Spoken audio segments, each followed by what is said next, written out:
Tapi kalau sudah overstay ini sudah izin Harus tinggalnya dijelaskan sudah dulu kosong. statusnya. Nah, statusnya dulu Statusnya dijelasin dulu. baru dikerjakan. Kayak Jadi gitu.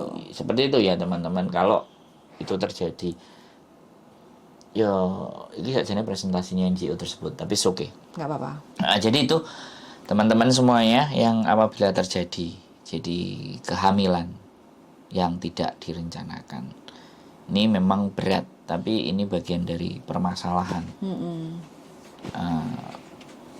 Saya kalau dengar kayak gitu tuh mak teratap gitu soalnya. Oke, lanjut ke Cuti, kan puasa. Oh, ya.